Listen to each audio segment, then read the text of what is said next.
¿Qué tal, hermanos latinoamericanos, amigos del encuentro con la historia? Hoy tenemos el pensamiento de José Vasconcelos y su relación con la Revolución Mexicana. Este es un hombre que nació en 1882, muere en 1959 y es el artífice de toda una revolución cultural y educativa en México que se proyectó por todo el mundo. Vamos a ver cómo es el pensamiento, vamos a dilucidar cuáles son los aspectos que vamos a tratar y el análisis que vamos a hacer. Es un mexicano, Vasconcelos, nace en 1882, muere en 1959. Fue uno de las personas más importantes de la patria grande, fue político, revolucionario, filósofo, educador, su pensamiento es riquísimo y evidentemente entre los vínculos que analizó entre educación y nación veremos cuatro momentos claves que analizaremos en toda esta perspectiva de su pensamiento.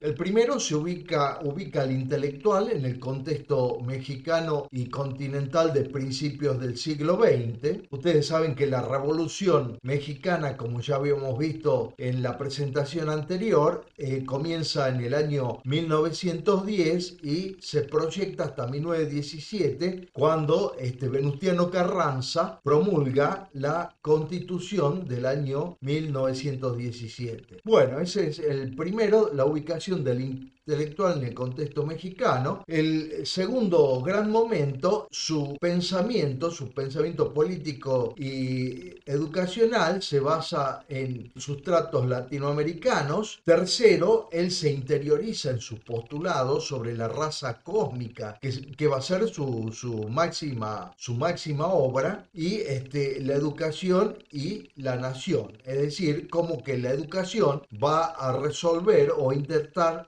resolver el problema primero de la ignorancia y después, bueno, vendrá también el tema de la pobreza, ¿no? Resolver el tema de la pobreza. Cuarto, cierra con reflexiones relativas a la vigencia de su pensamiento. Es legítimamente maestro el que trata de aprender, esta es una máxima de él, y se empeña en mejorarse a sí mismo, ¿eh? Él se presenta como filósofo político, es un escritor mexicano, pero hay que tener cuidado porque él es filósofo, pero crea una nueva filosofía que está muy distante, o sea, tiene sus bases de formación en Europa, pero evidentemente él no acepta toda la filosofía de Europa sin pasarla por un filtro y entender que nuestro pensamiento es superior al pensamiento europeo, por supuesto. La barbarie siempre estuvo allí. Acá, en una revista norteamericana en inglés, que yo ya voy a traducir, habla de Vasconcelos como un gran escritor mexicano, filósofo y político. Este artículo es uno de los más importantes, influyentes y controversiales personalidades del desarrollo del México moderno. Su filosofía de la raza cósmica, por supuesto que va a afectar todos los aspectos socioculturales de México, desde el plano político, lo económico y lo social, y él nació, decía este artículo, en Oaxaca, México, 28 de febrero de 1882. Vemos otra de las frases de Vasconcelos: solo los libros sacarán de la barbarie a este país. México se encontraba en una barbarie en pleno, ya entrando el siglo XX. Prácticamente era un país que se había rebelado en contra del porfiriato, en contra del positivismo. Y bueno, realmente la tierra estaba acaparada en manos de unos pocos y evidentemente él dice que los libros sacarán de la barbarie a este país. La cultura engendra progreso y sin ella no cabe exigir a los pueblos ninguna conducta moral. Bueno, realmente él no está equivocado, él entiende que la cultura y la educación es lo más importante para el progreso y sin esos elementos para el análisis no se le puede exigir a los pueblos ninguna conducta moral. Realmente es un pensador de fuste y es un hombre que cambió la educación en México. En México había un analfabetismo extraordinario, sobre todo en las grandes áreas rurales del sur del país, el estado de Morelos, también en Chiapas, no tanto hacia el norte o hacia el centro, pero evidentemente hay un gran analfabetismo y él se transforma con el tiempo en el máximo representante de la educación en México. Va a ser el primer secretario de educación popular de ese país, rector de la UNAM, que se había creado en 1910, la Universidad Nacional Autónoma de México, una de las mejores universidades del mundo, y creador del lema "Por mi raza hablará mi espíritu". Impulsó las escuelas rurales, bibliotecas y libros gratuitos, y algo que no está aquí escrito, que quiero mencionar, sobre todo las escuelas técnicas. Él ha sido un impulsor de la industria y de la educación técnica en México. Inició la alfabetización del 75% de los mexicanos que no sabían leer ni escribir en el año 1921. El fin capital de la educación, como es un educador, tal vez es una de las aristas más importantes de este hombre, que también es un político, un filósofo, pero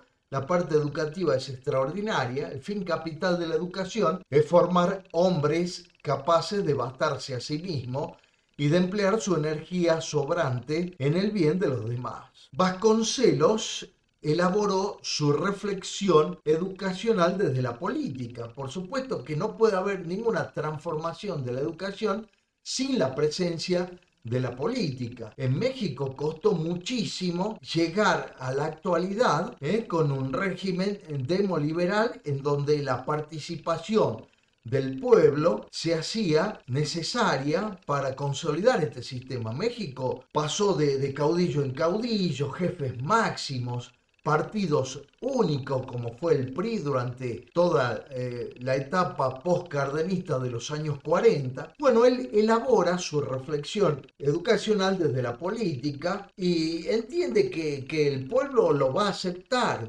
como parte de esa lucha por el poder, la decisión y el control. Es un hombre también de armas llevar, porque anda por todas las sierras y pampas mexicanas con una pistola al cinto, pero también está con el papel y el lápiz, escribe en periódicos clandestinos o a viva voz en diversas plazas, gabinetes y teatros, hace conocer su pensamiento. Pregonó un programa que fue juzgado en las urnas en la elección presidencial de 1929. En realidad pierde la elección presidencial, probablemente las dos cosas, pero el fraude, que era una constante en México, sobre todo en la época del triunvirato sonorense de Plutarco Elías Calles, Adolfo de la Huerta y Álvaro Obregón, que había sido el jefe del ejército que había desplazado a Venustiano Carranza, dice: ante el fraude percibido se declara presidente electo, llama a defender la voluntad del pueblo con la vida, pero se queda solo.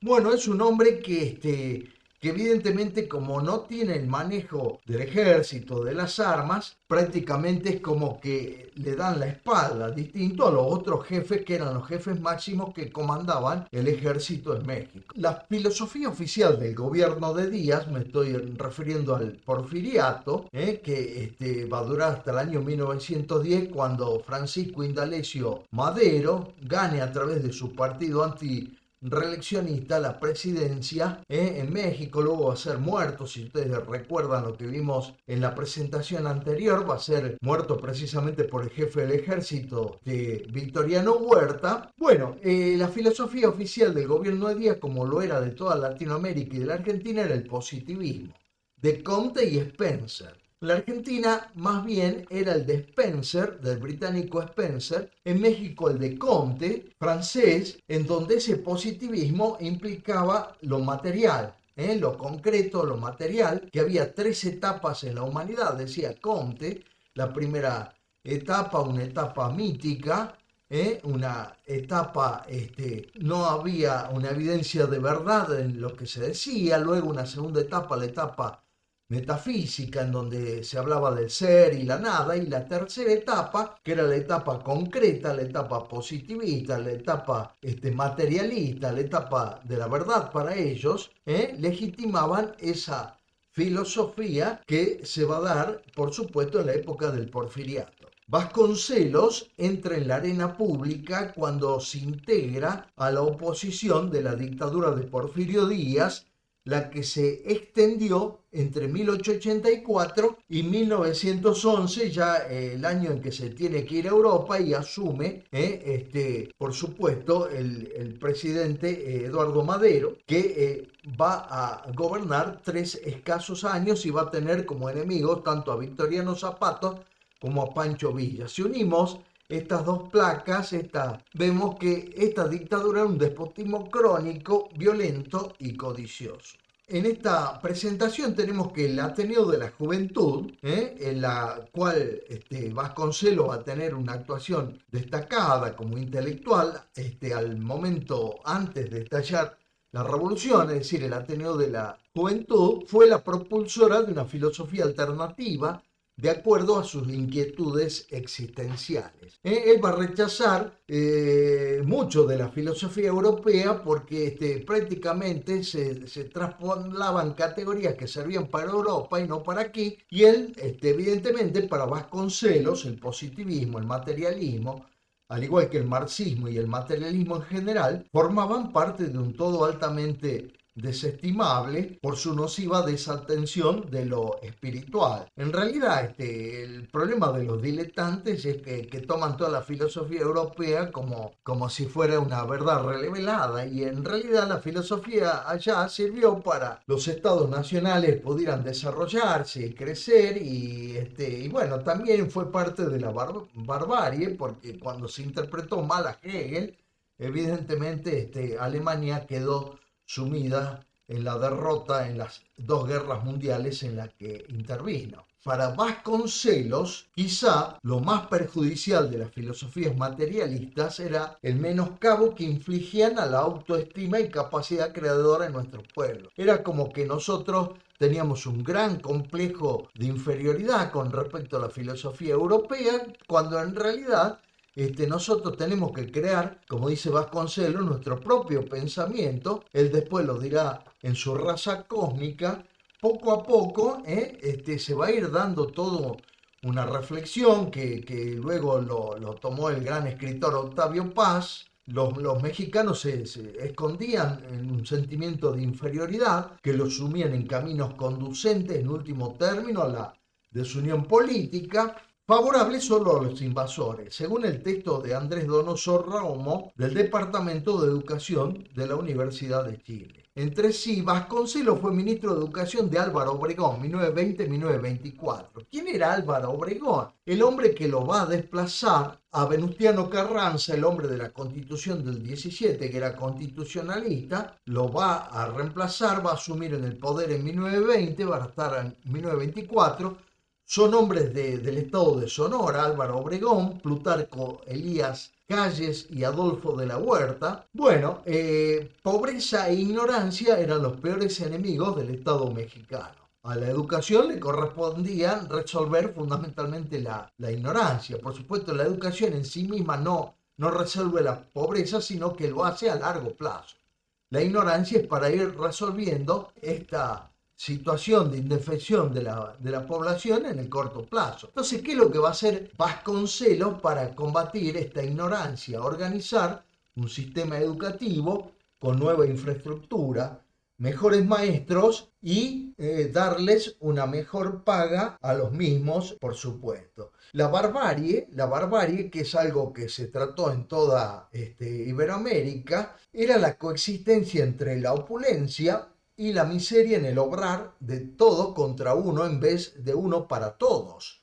Las comunidades indígenas fueron despojadas de sus tierras y bienes y había que integrarlas al nuevo capitalismo vigente a nivel regional. Era un momento muy duro, la iglesia tenía muchas cantidades de tierra, los rancheros del norte también, los latifundistas del sur. Prácticamente las comunidades indígenas se habían quedado sin sus ejidos, y por supuesto la Revolución Mexicana lo que va a traer es una gran reforma agraria que no solo va a durar hasta 1917, sino hasta bien entrada la gestión de Lázaro Cárdenas desde el año 1934 hasta el año 1940, donde se reparten más de 18 millones de hectáreas en México. ¿Cuál es una de las concepciones fundamentales que Vasconcelos tiene de la educación? Es la de promover la lectoescritura. Acá tenemos un salón donde hay murales, los mexicanos son adictos a los murales, tuvieron grandes muralistas como Siqueiros, Tamayo, también está Frida Kahlo, y evidentemente la lectoescritura va a ser el paso fundamental como para ir eliminando lenta y sistemáticamente lo que va a ser el analfabetismo. José Vasconcelos, vamos a ver algunas de las medidas más importantes cuando él llega a ser ministro. Uno va a ser la enseñanza del civismo, la importancia de la institucionalidad en México.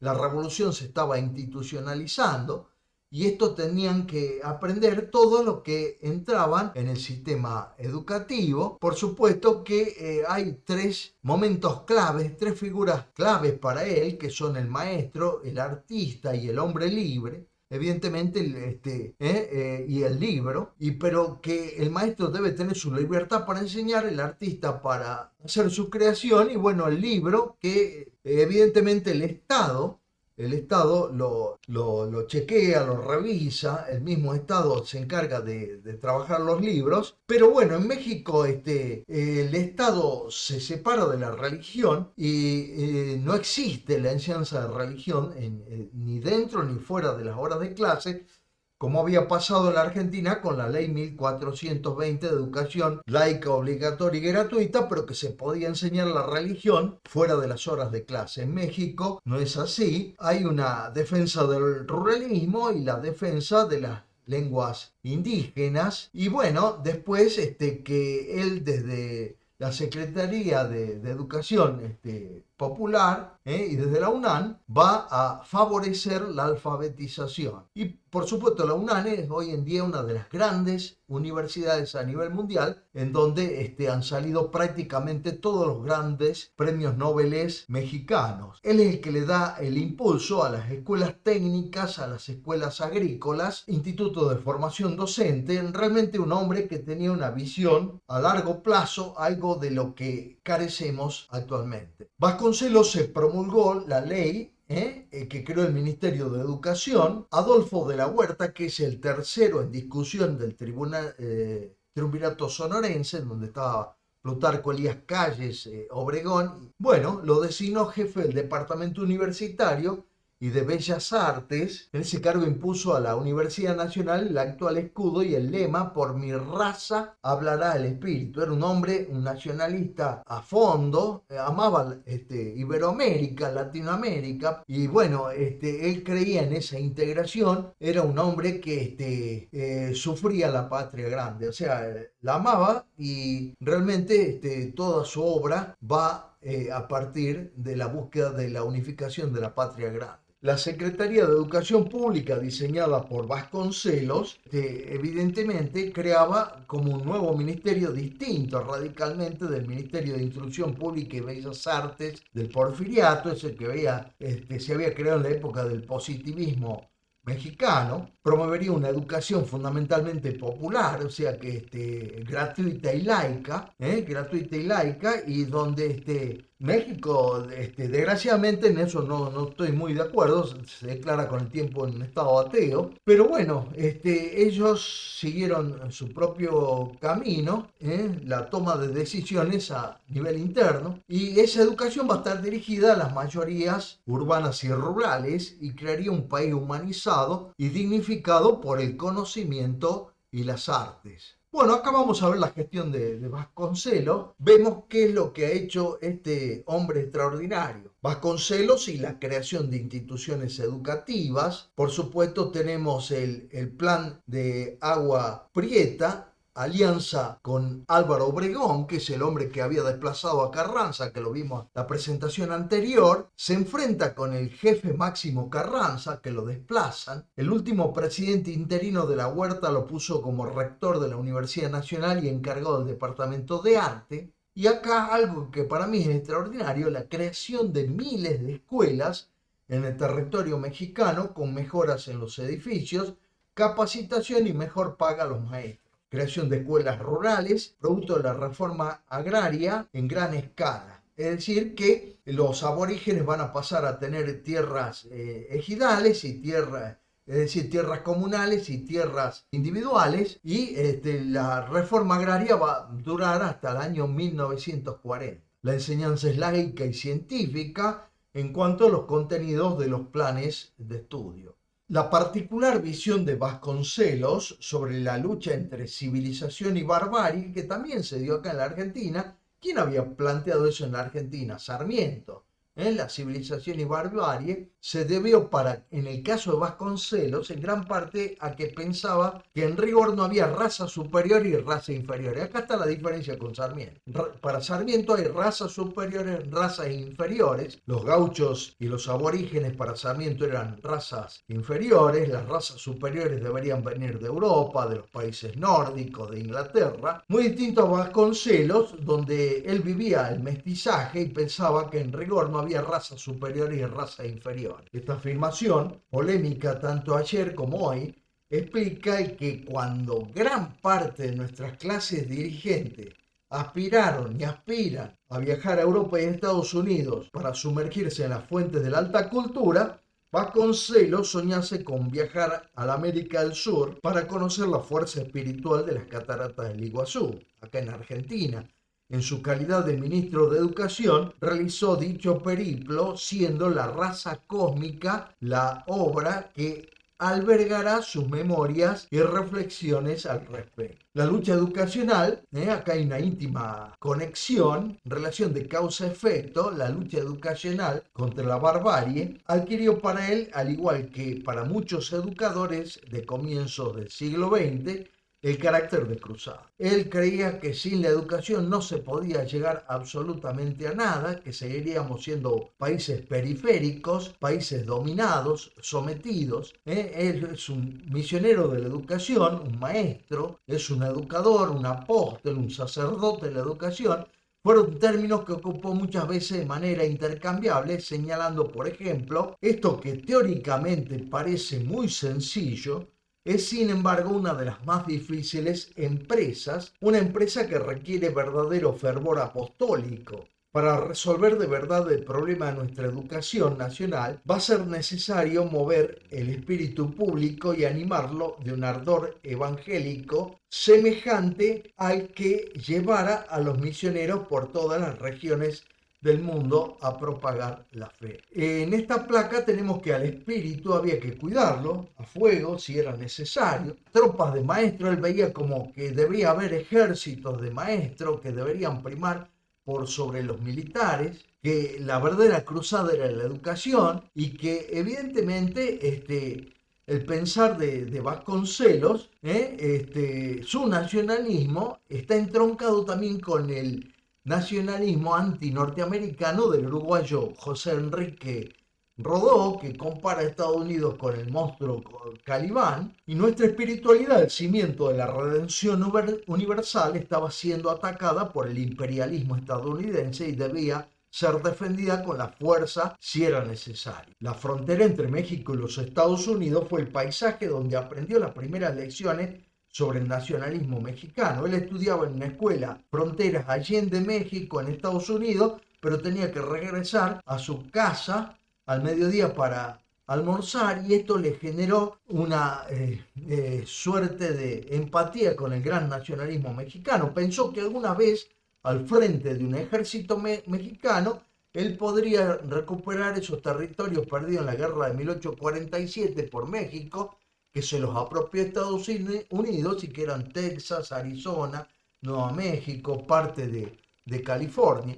Un Vasconcelos más agudo en su postura antiestadounidense observa en un segundo momento que el indigenismo, así como el protestantismo religioso, para él son dos extremos. Aquellos que solamente lo único que importa son los indígenas, o para otros la religión protestante, eran promovidos efusivamente por ciudadanos e instituciones estadounidenses, lo que incita a pensar que estos serían parte de una estrategia de conquista espiritual librada por el país del norte. Bueno, habían tomado también la leyenda negra, igual que Inglaterra, en contra del mestizaje. Ellos prácticamente tuvieron escaso mestizaje, el mejor aborigen era el aborigen muerto, pero acá sí se dio un profuso mestizaje en toda América Latina. Por ello, juzgó que tanto el indigenismo como el protestantismo tenían como objeto principal la generación de facciones en el seno iberoamericano al modo de dividir para gobernar. Este indigenismo, por obra de los extranjeros que lo cultivan, se convierte en propaganda antiespañola y en motivo de división. Con los españoles, los aborígenes y los negros se produjo el mestizaje. Vamos a ir ya a la obra cúlmine de Vasconcelos, que es La raza cósmica, la nación y la educación. Él dice que el blanco ha puesto al mundo en situación de que todos los tipos y todas las culturas puedan fundirse. La civilización conquistada por los blancos, organizada por nuestra época, ha puesto las bases materiales y morales para la unión de todos los hombres en una quinta raza universal. Y esa raza universal la llama él la raza cósmica, fruto de las anteriores y superior y superación de todo lo pasado. La raza cósmica, fruto de lo mejor de todas las razas precedentes, será la principal noción que legará política y filosóficamente Vasconcelos. Su aparición oficial a mediados de la década de 1920 fue bien comentada por la intelectualidad latinoamericana, pues transmitía un sentir compartido que se entroncaba con los esfuerzos dispersos y voluntariosos por redimir al indio, por profundizar la trinchera bolivariana en desmedro del pozo monroísta, es decir, la ley Monroe de los Estados Unidos, de América para los americanos, por sustentar un progreso capaz de hacer frente a las falencias espirituales y materiales del continente, entre las que se vivenciaban la visible pobreza urbana que acompañó el despunte del siglo XX y la rémora que dejaron los conflictos armados que envolvieron a muchos países. Bueno, ¿qué es la raza cósmica para Vasconcelos? Ser una raza nueva en la América Latina, en Iberoamérica, pero con la experiencia, sabiduría y sensibilidad de las otras. La raza cósmica tendrá el sello iberoamericano porque el imperio blanco, el de los yanquis, llegará a su fin.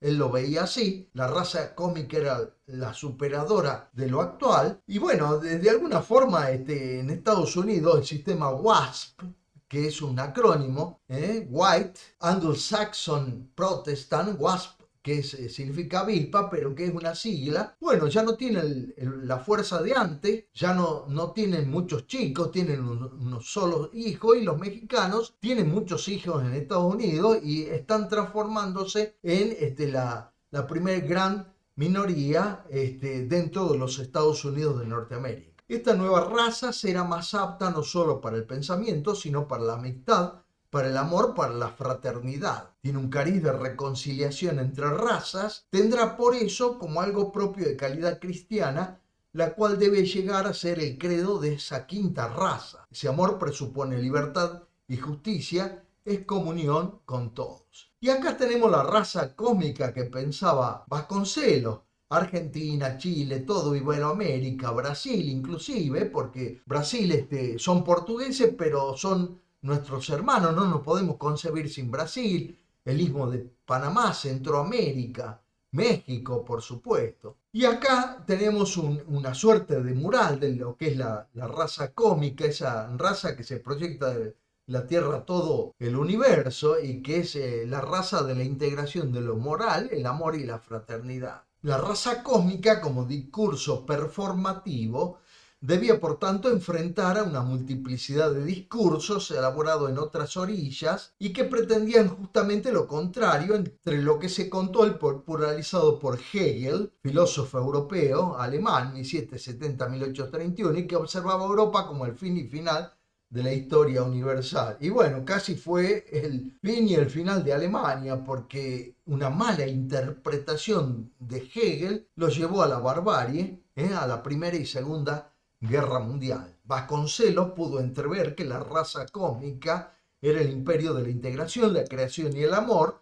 Nosotros tenemos que crear nuestra propia filosofía, y esto se lo digo a todos los filósofos latinoamericanos, estamos llenos de diletantes, para terminar con el pensamiento de inferioridad del mestizo. La filosofía de Europa nos sirve siempre y cuando podamos entender la cuestión nacional e iberoamericana, si no, no nos sirve. Realmente Vasconcelos depositó grandes expectativas sobre la figura del maestro. El maestro, de una posición privilegiada como bisagra entre las clases altas y bajas, evidentemente tenía una cuota de heroísmo, una gran abnegación. Era un hombre que pretendía rehacer la historia y de conducir al estudiante para que transformase la realidad, no ya a través de la repetición mecánica de los contenidos, sino que los mismos pudieran aprender a reflexionar para dejar de lado la ignorancia. El maestro debía abogar por la integración cultural del indio, el blanco y el extranjero, permitiendo que todos se ilustrasen en los designios de la raza cósmica. Vasconcelos tomaba postura así por la implementación de una escuela unificadora en términos espirituales y culturales, distinta a la escuela única pregonada por intelectuales materialistas del continente, y que conduciría a una supuesta integración socioeconómica, como pensaba José Carlos Mariátegui, que bueno, eso quedó en su pensamiento, porque la realidad no fue tan fácil. Para alejar toda duda al respecto, Vasconcelos subraya, fiel a las posturas eclesiales, que la igualdad debía procurarse a nivel simbólico y cultural.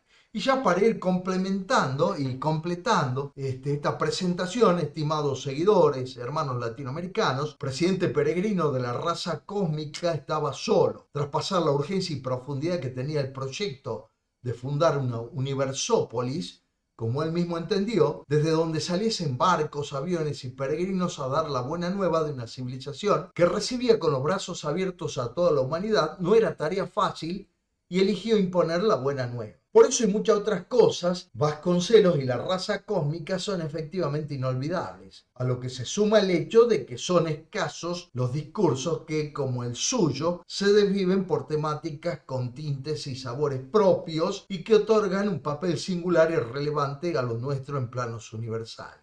Bueno, con estas reflexiones vamos cerrando este pensamiento extraordinario de uno de los grandes filósofos iberoamericanos, y acercamiento a estas nociones de educación y nación, y el primer presidente peregrino de México, y quien fuera uno de los grandes maestros de la juventud de América. Un abrazo fraternal a todos los amigos latinoamericanos, iberoamericanos. Muchas veces decimos latinoamericanos, un término que proviene de la lengua francesa, pero bueno, decimos también iberoamericanos y allí incorporamos a Brasil. Un abrazo enorme y hasta la próxima presentación del Encuentro con la Historia.